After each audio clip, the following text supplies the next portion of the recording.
요한복음 4장. 바리새인들은 예수님께서 요한보다 더 많은 사람을 제자로 삼고 침례를 준다는 소문을 들었습니다. 그러나 사실 예수님께서 직접 사람들에게 침례 주신 것이 아니라 제자들이 침례를 준 것이었습니다. 예수님께서는 바리새인들이 자기에 대하여 이야기하고 있다는 것을 아시고 유대를 떠나 다시 갈릴리로 가셨습니다. 갈릴리로 가려면 사마리아 지방을 거쳐 가야만 했습니다. 예수님께서는 사마리아에 있는 수가라는 마을로 들어가셨습니다. 이 마을은 야곱이 자기 아들 요셉에게 주었던 밭에서 그리 멀지 않은 곳이었습니다. 그곳에 야곱의 우물이 있었습니다. 예수님께서는 오랜 여행으로 피곤하여 그 우물가에 앉으셨습니다. 그때가 대략 정오쯤이었습니다. 사마리아 여자 한 사람이 물을 기르러 나왔습니다. 예수님께서는 그 여자에게 내게 마실 물 좀 주시오 라고 말씀하셨습니다. 이 일이 일어날 즈음 예수님의 제자들은 먹을 것을 사러 마을로 내려가고 그 자리에 없었습니다. 사마리아 여자는 예수님께 당신은 유대 남자고 나는 사마리아 여자인데 어떻게 나에게 마실 것을 달라고 할 수 있습니까? 라고 말했습니다. 당시 유대인들은 사마리아 사람들과 상종을 하지 않았습니다. 예수님께서는 그 여자에게 이렇게 대답하셨습니다. 당신이 하나님께서 주시는 선물이 무엇인지 또 내게 마실 것을 달라라고 말하고 있는 사람이 누구인지 알았더라면 오히려 당신이 그 사람에게 구하였을 것이고 그러면 그가 당신에게 생명의 물을 주었을 것이요. 그 여자가 말했습니다.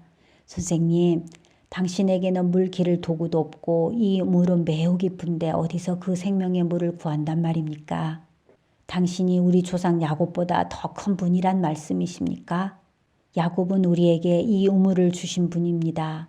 그분도 친히 이 우물에서 물을 길어 마셨고 그분의 아들들과 가축들도 그렇게 했습니다. 예수님께서는 이 물을 마시는 사람은 다시 목마를 것이요. 그러나 내가 주는 물을 마시는 사람은 누가 되었건 간에 영원히 목마르지 않을 것이요. 내가 주는 물은 그 사람 안에서 계속 솟아나 영원한 생명을 가져다 주는 우물이 될 것이요. 라고 대답하셨습니다.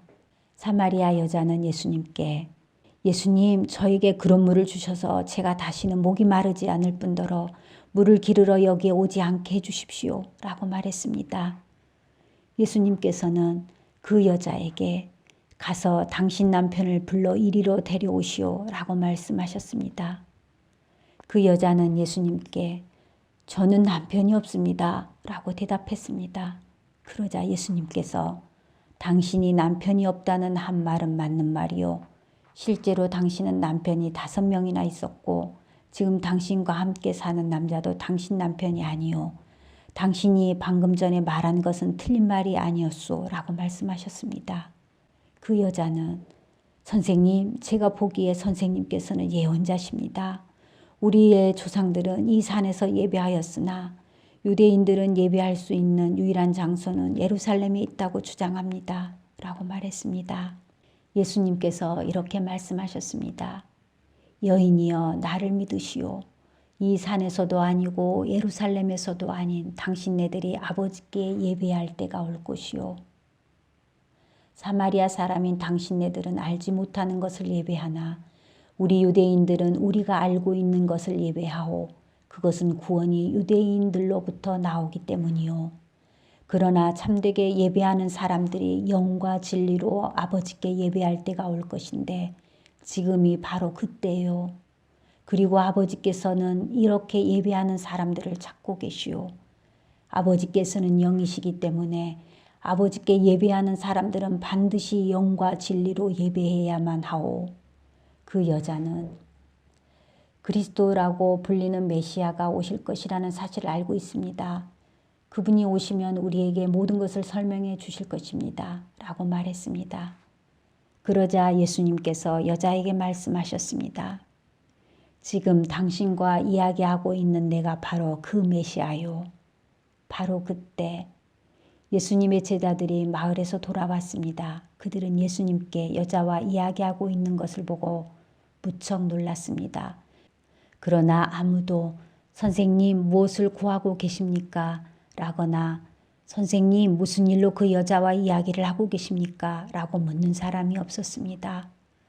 그 여자는 물 항아리를 버려두고 마을로 돌아가 사람들에게 말했습니다. 여러분, 이리 와서 내 과거의 일을 다 말해준 사람을 한번 보세요.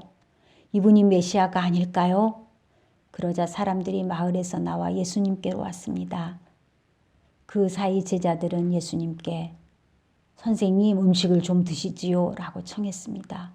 그러나 예수님께서는 나에게는 너희들이 알지 못하는 먹을 음식이 있다 라고 대답하셨습니다. 그러자 제자들은 자기들끼리 누가 예수님께 먹을 것을 갖다 드렸을까? 라고 말했습니다. 예수님께서 이들에게 말씀하셨습니다. 나의 음식은 나를 보내신 분의 뜻을 행하고 그분의 일을 완수하는 것이다. 너희들은 넉 달이 지나야 추수때가 될 것이다 라고 말하지 않느냐. 그러나 나는 너희에게 말한다. 눈을 들어 밭을 보아라. 이미 곡식이 익어 추수할 때가 되었다. 추수하는 사람은 벌써 추수한 대가로 품삯을 받고 영생을 위한 곡식을 추수하는 중이다. 그래서 씨를 뿌린 사람은 추수하는 사람과 함께 기뻐할 수 있게 될 것이다. 그러므로 한 사람은 씨를 뿌리고 다른 사람은 추수한다 라고 하는 말은 진리이다. 나는 너희들이 직접 수고하지 않은 것을 추수하라고 너희들을 보냈다. 다른 사람들은 수고하였고 너희들은 그들이 해놓은 수고의 결실을 얻게 되었다. 그 마을에 사는 많은 사마리아 사람들은 그 여자가 그분은 내 과거의 모든 일들을 나에게 말씀해 주셨어요 라고 말한 것 때문에 예수님을 믿었습니다. 사마리아 사람들이 예수님께 그들과 함께 지내다 가시기를 청했으므로 거기서 이틀을 머무르셨습니다. 그래서 보다 많은 사람들이 예수님의 말씀을 듣고 예수님을 믿었습니다. 그들은 그 여자에게 더 이상 우리는 당신의 말 때문에 예수님을 믿는 것이 아니요. 우리가 이제는 예수님의 말씀을 직접 들었고 이분이 참으로 세상의 구세주라는 사실을 알았기 때문에 믿는 것이요. 라고 말했습니다. 이틀 후에 예수님께서는 그곳을 떠나 갈릴리로 가셨습니다. 전에 예수님께서는 예언자가 자기 고향에서는 존경을 받지 못한다고 직접 말씀하신 적이 있습니다. 예수님께서 갈릴리에 도착했을 때 그곳 사람들은 예수님을 환영했습니다.